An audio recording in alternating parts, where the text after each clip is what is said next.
नमस्कार, माइंड पर आपका स्वागत है। मैं हूं संदीप ग्रोवर और आज देश की सबसे वैल्यूएबल कंपनी रिलायंस इंडस्ट्रीज यानी आरआईएल की 45वीं एजीएम थी।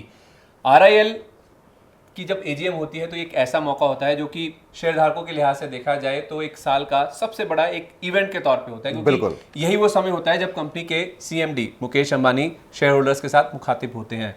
अक्सर हम देखते हैं कि वो ज़्यादा इंटरव्यूज़ नहीं देते हैं, किसी से ज़्यादा बातचीत नहीं करते हैं, लेकिन एजीएम यही एक ऐसा प्लेटफॉर्म होता है जब वो शेयरधारकों से मिलते हैं, उनसे बातचीत करते हैं, आगे की जो योजनाएं हैं उसके ऊपर भी बातचीत करते हैं।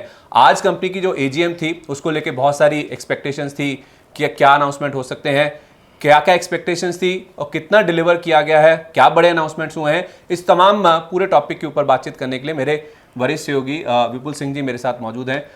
विपुल जी, आपका बहुत बहुत स्वागत है। पहले तो मैं आपसे यही जानना चाह रहा हूं कि बहुत सारी एक्सपेक्टेशंस थी, बड़ा प्लेटफॉर्म होता है, यही एक मौका होता है जब आने वाले समय को लेकर जो अनाउंसमेंट्स हैं वो किए जाते हैं, तो उस लिहाज से जो बड़ी हाईलाइट्स थी इस एजीएम की, पहले अगर आप वो बताइए। कई सारी बातें कही गई, लेकिन जैसा आप कह रहे हैं कि उम्मीदें हर बार हर साल काफ़ी ज़्यादा रहती हैं। देश की सबसे बड़ी कंपनी है तो उम्मीदें भी काफ़ी ज़्यादा रहती हैं। तो बहुत सारी चीज़ों पर हम ये कह सकते हैं कि उम्मीदों पे उतनी ज़्यादा खरी नहीं उतरी, उस पर हम बाद में चर्चा करेंगे। लेकिन जिन मुख्य मुद्दों पर बातचीत हुई उसमें सबसे बड़ी बात ये रही कि वारिस की घोषणा एक तरीके से कर दी गई है कि मतलब आगे चल करके सक्सेशन प्लान जो है उसके बारे में एक इशारा कर दिया गया है। हालांकि उसके बारे में डिटेल डिस्कशन नहीं हुआ, लेकिन ये तय हो गया है कि जो टेलीकॉम कारोबार है वो आकाश अंबानी देखेंगे, ईशा अंबानी जी रिलायंस रिटेल के कारोबार को देखेंगी, और अनंत जो है वो जो न्यू एनर्जी है, ग्रीन एनर्जी, जो कि बहुत एम्बिशियस प्रोजेक्ट है, उसको जो है वो अनंत देखेंगे। तो एक तो सबसे बड़ी हाईलाइट ये रही कि वारिस की घोषणा आधिकारिक रूप से कर दी गई है। हालांकि सबको पता था, डायरेक्टर उनको जिम्मेदारी दी गई थी, उनको बाकायदा ग्रुप पहले से शामिल हो गए थे, लेकिन ये है कि आज इसका ऐलान कर दिया गया है। तो ये है कि अगले 1-2 सालों में हो सकता है कि जो चर्चाएं चल रही थी कब अलग होगा जियो और कब होगा रिलायंस रिटेल अलग, नए आईपीओस कब आएंगे, तो उससे एक तरीके का इशारा है कि 1-2 साल 3 साल में शायद इसको लेकर के कुछ बड़ा अनाउंसमेंट हो। दूसरी बड़ी खबर रही कि इस बात की घोषणा की गई ईशा अंबानी की तरफ से कि अब रिलायंस तमाम क्षेत्रों में काम करने के बाद एफएमसीजी सेक्टर में भी कदम रखने जा रही है। यहाँ पर भी जानकारी थोड़ी सी अधूरी दी गई।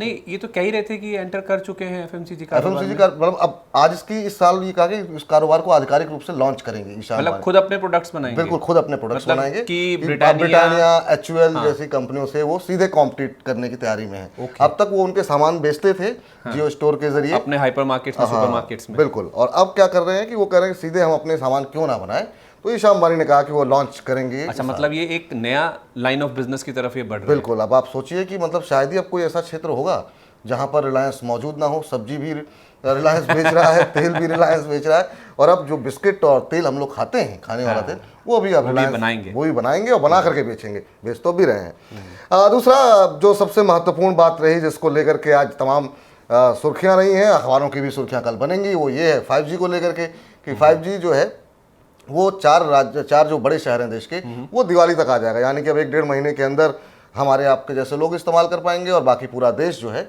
वो 18 महीने बाद, यानी कि पहले बड़े मेट्रोस और उसके बाद से उनका हर तालुका तक पहुंचने में हमें दिसंबर 2023 का समय लगेगा। अच्छा, तो करीब मतलब 1-1.25 साल के आसपास। हाँ, कह सकते हैं कि 1.25 साल के आसपास, करीब 16-17 महीने के अंदर ये जो है इस तरीके से 2 लाख करोड़ रुपए की यहाँ पर घोषणा की गई है कि कंपनी जो है वो निवेश करेगी।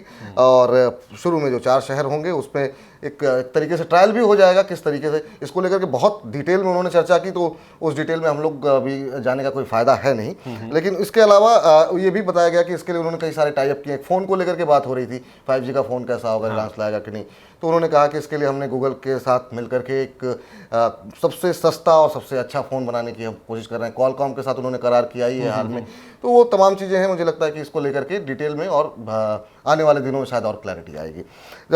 इसके अलावा जो उनका जो मुख्य कारोबार है तेल का, उसमें कहा गया है कि 5 साल में 75,000 करोड़ रुपए करीब निवेश करेंगे, और जिसको लेकर के अब रिन्यूएबल एनर्जी जो कि अनंत का क्षेत्र होगा, वहाँ पे भी काफ़ी सारी घोषणाएं की गई हैं। और उन्होंने कहा है कि नेट जीरो कार्बन एमिशन को वो जो प्रधानमंत्री ने कमिटमेंट की है उसको वो पूरा करने में रिलायंस अपना पूरा योगदान देगी। और बैटरी सेगमेंट में उतरने की भी घोषणा की गई है। इसमें ये कहा गया है कि 2023 तक इसका प्रोडक्शन वो शुरू कर देंगे, 2024 तक 5 गीगावाट की उनकी उत्पादन क्षमता होगी और उसके बाद से 2027 तक 50 गीगावाट की उनकी विस्तार की योजना है 2027 को लेकर के। एक जो सबसे बड़ी घोषणा रही, जिसको आप चूँकि शेयर बाज़ार बहुत क्लोजली ट्रैक करते हैं, तो मुझे लगता है कि आपने सबसे पहले आपका ध्यान उसी पर था कि जब रिलायंस के सीएमडी ने कहा कि 5 साल में हम 2 गुना जो है हम वैल्यूएशन कर देंगे, तो ये मतलब जो लोग शेयर बाजार के जुड़े लोग हैं उनके लिए काफ़ी इंटरेस्टिंग रहा। नहीं, मैं ये तो इसके बारे में पूछूंगा आपसे, डिटेल में चर्चा करूंगा अभी, लेकिन उससे पहले जब आपने बाजार की एक्सपेक्टेशन की बात करी ना, तो बाजार एक तो जो मेरी समझ है, एक तो 5G के बारे में सुनना चाहता था, उसका उन्होंने अनाउंसमेंट कर दिया। दूसरी बात यह है कि जियो और रिटेल, जियो आकाश के पास है और जो रिटेल का कारोबार है वो ईशा के पास है। तो ये दोनों जो कारोबार हैं यही सबसे बड़े वैल्यू क्रिएटर रहे हैं। अगर हम पिछले 1 दशक की बात करें तो इनकी जो वैल्यू अनलॉकिंग है, इनका डीमर्जर, इनका आईपीओ को लेके, इसको लेके डिटेल में क्या बात की गई?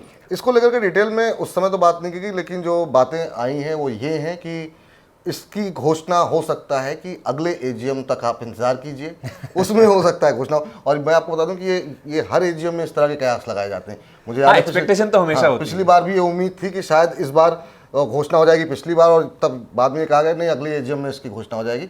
तो हो सकता है कि अभी शायद उनको ग्रूम होने में थोड़ा और समय देना चाहते हो। अब अभी रिलायंस के पास चूंकि विस्तार योजनाएं काफ़ी ज़्यादा हैं, तो उनके ऊपर ऐसा कोई प्रेशर भी नहीं है कि तुरंत वैल्यू अनलॉक करनी है या ऐसा। तो मुझे लगता है ऐसा अगर दबाव पड़ता तो शायद वो इस बारे में कुछ घोषणा करते, लेकिन मुझे लगता है कि अभी थोड़ा समय देना चाहते हैं कि और कंट्रोल जो है वो अपने हाथ में रखना चाहते हैं, और ठीक तरीके से मैच्योर जब वो हो जाए तब वो हो सकता है इसके बारे में।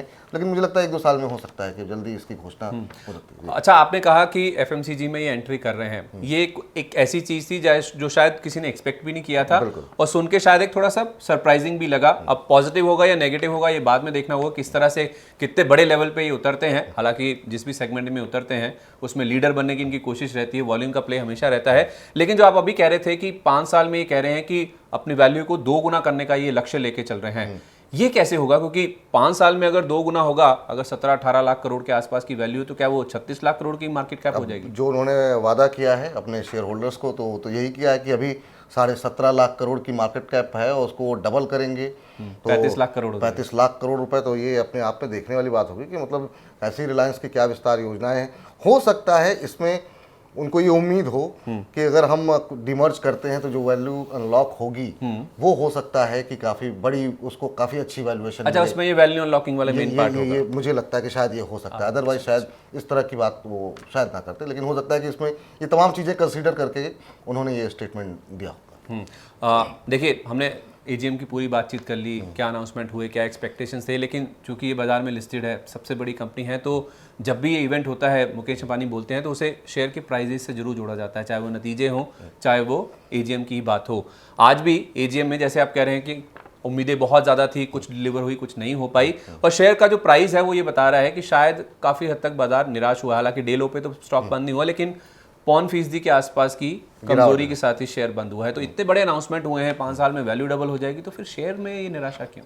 क्योंकि होता क्या है कि जब उम्मीदें बहुत ज़्यादा होती हैं और उन उम्मीदों पर चीज़ें उस हिसाब से खरी नहीं उतरती हैं, तो फिर लगता है कि नहीं, इतना थोड़ा सा कम रह गया। तो मुझे लगता है कि शायद लोगों को उम्मीद थी कि इस साल शायद कोई आधिकारिक घोषणा इस बारे में होगी कि किस तरीके से आगे चल करके वो अपने जो पूरा कारोबार है उसको डिमर्ज करेंगे, खासतौर से जिसका जिक्र भी आप कर रहे थे, रिटेल और टेलीकॉम को लेकर के।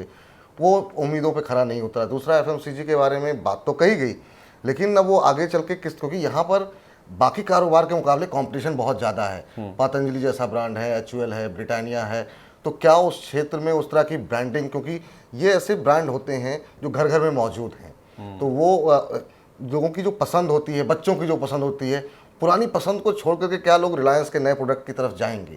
तो ये सब तमाम वो सवाल हैं कि इसको लेकर के शायद डिटेल में ईशा जी बात करती तो अच्छा होता, लेकिन वो सब चीज़ें जो थोड़ी सी कह करके थोड़ा छोड़ दिया गया, उससे लोगों के निवेशकों के मन में थोड़ा मुझे लगता है कि संशय रहा। सक्सेशन प्लान के लिए जो बाजार सुनना चाहता था वो आया, वो नहीं आया, तभी तो इसीलिए तो और ज़्यादा निराशा हुई कि कम से कम क्लैरिटी थोड़ी सी और होती, किस तरीके से आगे बढ़ना है सक्सेशन को लेकर के, वो भी स्पष्ट नहीं है। ये चीज़ें वही चीज़ें सामने आई हैं, उन्हीं चीज़ों की आधिकारिक घोषणा की गई है जो कि पहले से पता थी, क्योंकि वो पहले से ही वो डायरेक्टर थे, वो कामकाज देख रहे थे, उनको ट्रेन किया जा रहा था। तो इसमें कोई ऐसी बात निकल के नहीं आई। हाँ, ये कह सकते हैं कि ऑफिशियली बोल दिया गया, अदरवाइज कोई ऐसी बात निकल के नहीं आई जो कि बाजार के लिए सरप्राइजिंग एलिमेंट हो।